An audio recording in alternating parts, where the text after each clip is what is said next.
Hay mucho que agradecer y tanto por celebrar.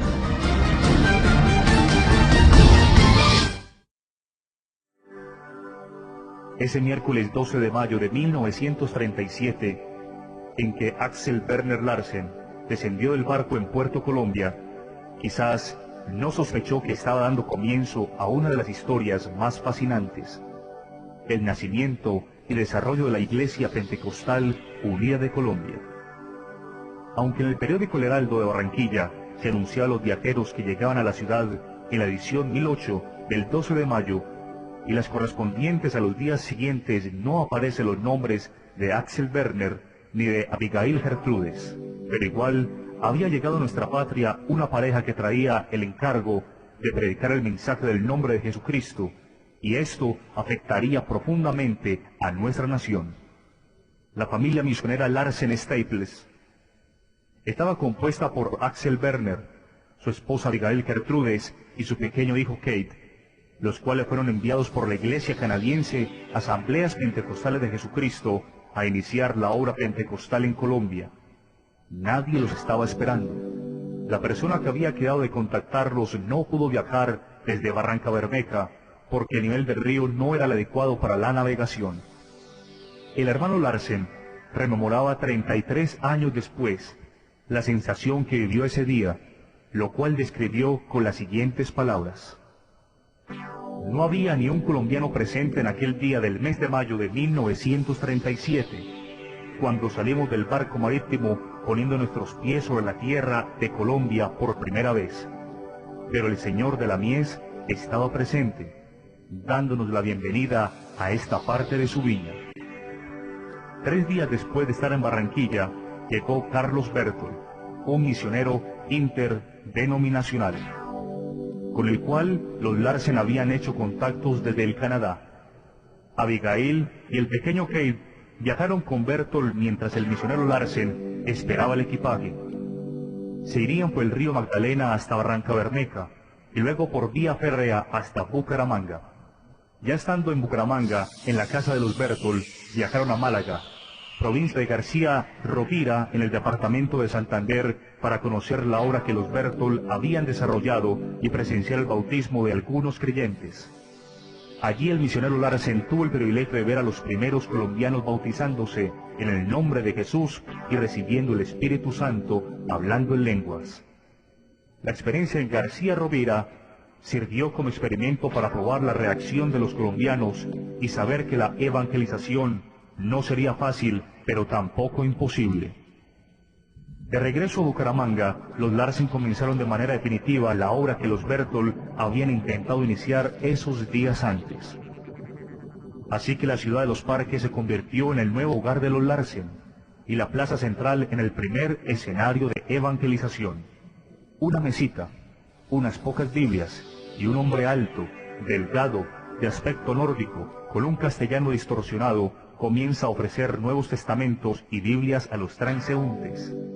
La hermana Abigail, por su parte, reunía los sábados en la tarde a un grupo de niños a los cuales les enseñaba cantos y la palabra de Dios. Maruja Correa, una joven de Málaga, les ayudaba a predicar, mientras que ellos aprendían el idioma, pero en 5 meses Axel Werner ya estaba predicando en español. Fue entonces cuando realizaron los primeros cultos e inició la Iglesia Pentecostal Unida de Colombia. Una señora de nombre Amelia fue la primera que recibió a Cristo y es bautizada en el nombre de Jesús por el hermano Larsen. Las primicias de la obra, ¡qué alegría! Pero a los pocos meses algo intempestivo sucede. La hermana Abigail tiene complicaciones en su embarazo. Fueron 6 semanas de lucha. El misionero a punta de vela en las noches tenía que lidiar con su esposa en su agonía hasta que finalmente muere afectada por la eclampsia al dar a luz una niña. Él, con mucho dolor, sepulta a la misionera que vino a dejar su corazón en Colombia como lo había deseado. Yo sé que mi Redentor vive, figura en su epitafio. El misionero queda con un niño de 2 años y medio y una recién nacida. Sumido en la soledad y en la tristeza en medio de un país hostil a su labor y donde prácticamente no conocía a nadie, la misión le envía un mensaje diciéndole que regresara al Canadá. Pero él, convencido de su llamado, les envía otro mensaje diciendo: ha caído un soldado, manden refuerzos. En otras palabras, hermanos, la función apenas comienza. De ahí en adelante, las cosas empiezan a cambiar y una familia llega al Señor, como fue la familia Bernal, Campo Elías, Jorge, su madre Emilia y sus hermanos. En 1940, el 8 de diciembre, el misionero Larsen bautiza a María Duque, Lucía Hernández, los niños Campo Elías Bernal de 12 años, Jorge Blanco de 10 años y Fayeta Cornelia Barnard, una misionera bautista que en su trabajo interdenominacional con los Berthold había recibido la revelación del nombre meses atrás. 8 días después, Axel Werner Larsen y Fayeta Cornelia contrajeron matrimonio. La hermana Fayeta fue la mujer que Dios escogió para que acompañara y ayudara por más de 30 años al hermano Larsen en su labor misionera. Los hijos de ese matrimonio fueron Laverne, Caleb y Dwight. A fines del año de 1941, llegó a Colombia la familia misionera compuesta por James Elmer Ball, su esposa Grace Helen y su niña Charlotte de 1 año de edad, para atender la obra, entre tanto que los Larsen tomaban su descanso quinquenal. Los hermanos Ball trabajaron por un espacio de 11 años en Bucaramanga y luego regresaron a los Estados Unidos.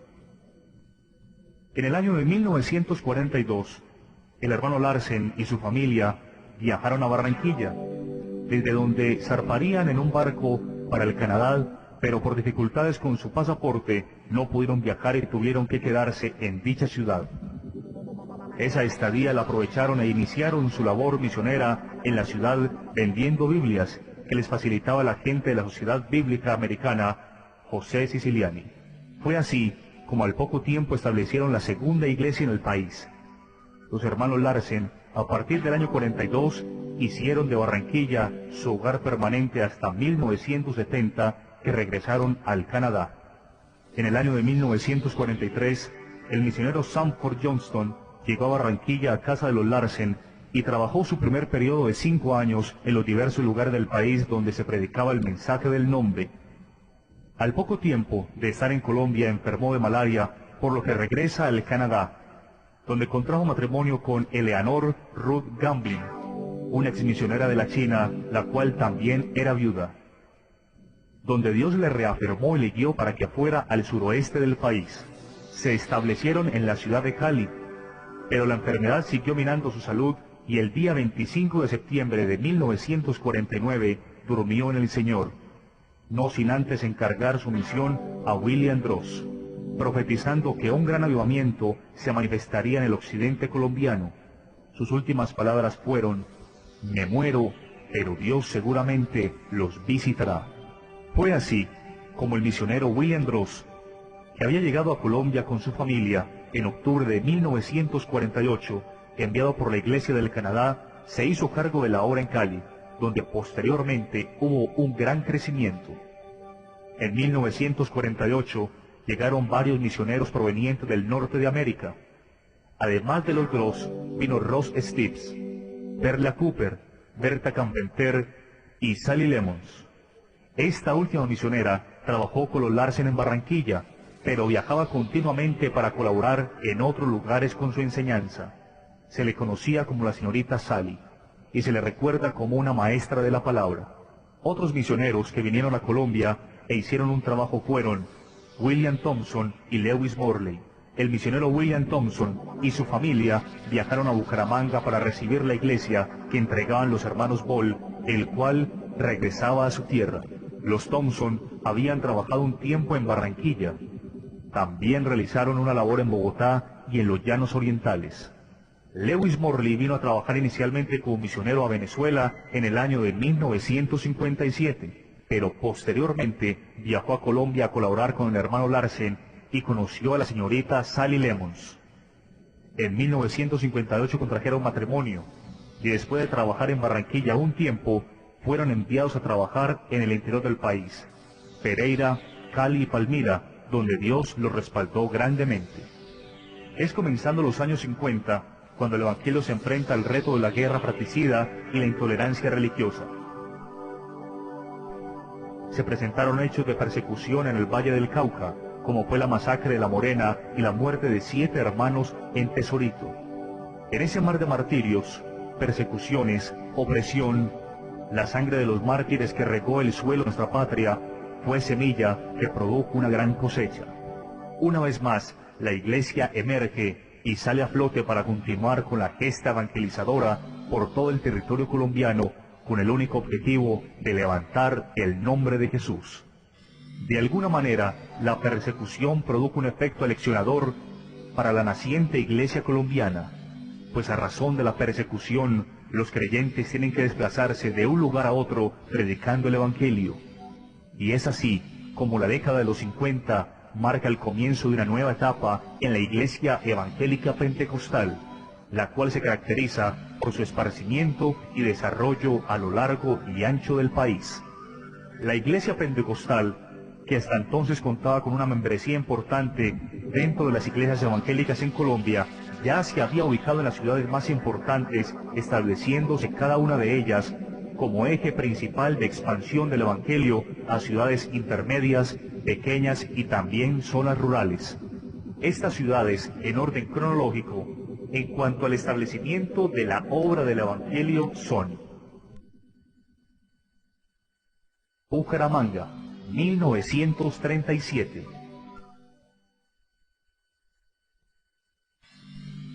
Barranquilla, 1942. Cali, 1948. Medellín, 1950. Bogotá, 1954.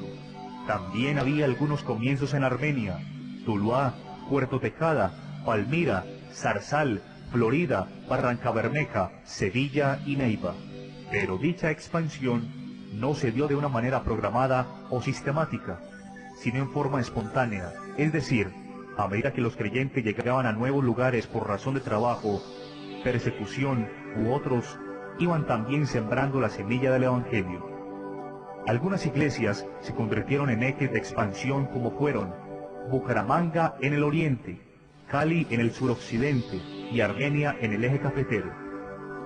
La iglesia al principio estaba distribuida en regiones. Estas se establecieron casi naturalmente y bajo el criterio de los misioneros. El hermano Larsen estaba en Barranquilla, el hermano Droz en Cali y el hermano Thompson primero en Bucaramanga y luego en Bogotá. De ahí que con base en esas 3 personas se dividió el país en 3 regiones. Además, los miembros del concilio misionero fungían como supervisores de dichas regiones y extendían su labor evangelista en su región correspondiente. El misionero Larsen era el supervisor de la región norte, desde Antioquia hasta La Guajira. El hermano Droz era el supervisor de la región occidental, del Valle del Cauca, el Viejo Caldas, Huila, Tolima, Nariño y Cauca. Y el hermano Thompson, que en 1956 pasó a Bogotá, vino a ser el supervisor de la región oriental, Cundinamarca, Boyacá, los Santanderes y los Llanos. Así que, cada uno de ellos supervisaba una región y tenían sus reuniones para tratar los asuntos generales de la obra. Cuando el misionero Droz salió del país, los esposos Morley van a Pereira y después a Palmira Valle. El misionero Morley vino a Colombia en el año 58 y sucedió al hermano Droz en la vicepresidencia y también lo sucedió en la supervisión de la región occidental. La formación de los primeros pastores no se dio dentro de un proceso programado e intencionado por parte de los misioneros, pero ello puede obedecer a circunstancias propias de la época, como el hecho de que los mismos misioneros no contaban en cuanto a lo secular con una formación académica ideal y lo que hacían era guiado por el Espíritu de Dios. Por otra parte, no había mucha oportunidad de asistir a estudios porque las distancias eran enormes y las vías de comunicación precarias, igualmente que los medios de transporte. La instrucción se dio en la medida de las circunstancias de la época. Se aprendía en el ejercicio del ministerio o de los mismos errores o mirando lo que otros hacían. Hubo otra manera de formación, ya no tan formal sino más bien informal, que consistía en que los pastores más cercanos a determinado misionero aprendían a vivir su mismo estilo de vida, manejaban sus mismos conceptos y hasta predicaban usando sus mismos modales. Algunos asimilaron la sobriedad de Larsen, otros la rigidez de Morley y Thompson, y otros la espontaneidad de Droz.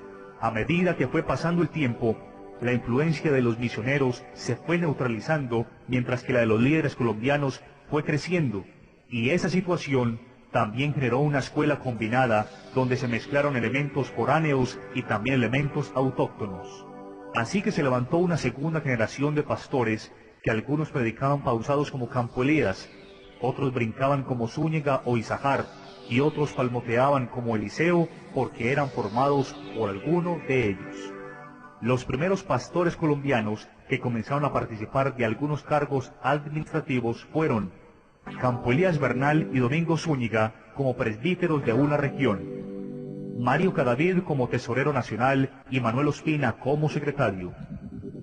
Hubo otros líderes de la época como Eliseo Duarte, Jesús Cardoso, Moisés Isahar, Cristóbal Ospino, Alfredo Montenegro, los hermanos Ospina, Arturo Estrada y Sergio Forero, entre otros. En 1967, y por disposición de la iglesia de quien dependían los misioneros, la Iglesia Pentecostal Unida de Colombia obtuvo su autonomía administrativa. Los dirigentes nacionales asumieron el reto con mucha responsabilidad, de tal manera que las próximas décadas fueron de gran crecimiento. Los misioneros fungían como consejeros, pero no tenían incidencia en la administración de la obra nacional. Al determinar los alcances del trabajo como consejeros, los misioneros Thompson y Morley decidieron renunciar a la membresía de la Iglesia Pentecostal Unida de Colombia en marzo de 1969, y de esta manera trabajar en forma directa con la Iglesia americana. El hermano Larsen había renunciado a su membresía de la Iglesia de los Estados Unidos y, aunque no estaba de acuerdo con la nacionalización de la Iglesia, aceptó su papel de consejero y permaneció como miembro de la Iglesia Pentecostal Unida de Colombia. Surgió entonces una organización del nombre alterna a la Iglesia Pentecostal Unida de Colombia. Dicha organización fue encabezada por los misioneros Thompson y Morley, apoyada por la Iglesia americana y algunos obreros colombianos. Estos misioneros continuaron su labor en Colombia a través de la Iglesia Pentecostés Unida Internacional. La primera Junta Nacional, después de la adquisición de la autonomía, la conformaban los siguientes hermanos. Presidente: Domingo Zúñiga. Primer vicepresidente: Campo Elías Bernal. Segundo vicepresidente: Jesús Cardoso. Secretario: Manuel Ospina. Tesorero: Mario Cadavid. Vocales: Saúl Ramírez y Cristóbal Ospino. Secretario misionero: Fabio Cardona. Supervisor Región Norte: Eliseo Duarte. Supervisor Región Oriental: Roberto Júncar. Supervisor Región Occidental: Saúl Ramírez. Los presbíteros también eran miembros de la Junta Nacional. En el año de 1977 se hizo una reforma administrativa a razón del crecimiento de la Iglesia.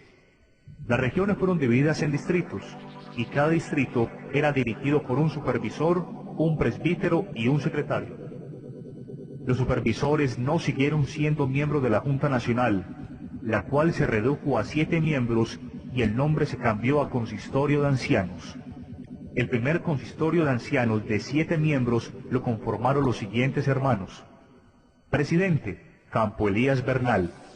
Primer vicepresidente: Domingo Zúñiga. Segundo vicepresidente: Noel Ospina. Secretario general: Omar Bermúdez. Tesorero general: Rodrigo Ramírez. Director nacional de evangelismo: Reinel Galvis. Director de misiones extranjeras: Eliseo Duarte. Ya en la historia reciente, el consistorio de ancianos fue aumentado a 9 miembros, insertando un director de obra social y un director de educación cristiana. El consistorio de ancianos es elegido por la Asamblea de Pastores, ente que se reúne cada año para gestionar los asuntos administrativos, económicos y legales de la Iglesia. Desde que la Iglesia Pentecostal adquirió autonomía, han sido presidentes los siguientes hermanos: Domingo Zúñiga, Campo Elías Bernal, Eliseo Duarte, Noel Ospina, Octavio Valencia, Reinel Galvis y Álvaro Torres. Instalado el Evangelio en sitios estratégicos, Dios usó a muchos hermanos para avanzar en la expansión del reino de Dios, hasta llegar a una carrera triunfal y portentosa a lo que hoy es la Iglesia del Señor. La Iglesia pasó. Ahora son miles de creyentes pertenecientes a esta organización que exaltan el nombre de Jesucristo en todo el territorio colombiano. Ya han pasado 80 años desde que el misionero Larsen decidió aceptar la labor de predicar la palabra de Dios en Colombia. 80 años de perseverancia dando el testimonio de la palabra fiel a pequeños y grandes. 80 años de innumerables señales, prodigios y milagros. 80 años en los que cientos de miles de colombianos han sido libertados y transformados por el poder de Dios para salvación y vida nueva. 80 años sostenidos de la mano del Señor Jesús. Dios ha sido bueno y nos ha bendecido. Por todo ello queremos decir, gracias Señor por estos 80 años en Colombia. Te invitamos a que juntos celebremos esos 80 años de victoria. Prepárate para un 2017 lleno de festividad y gratitud para Dios. Convenciones, marchas nacionales, encuentros evangelísticos, Día de Acción de Gracia y más. Iglesia Pentecostal Unida de Colombia. 80 años de triunfo en triunfo, creciendo bajo la unción del Espíritu Santo.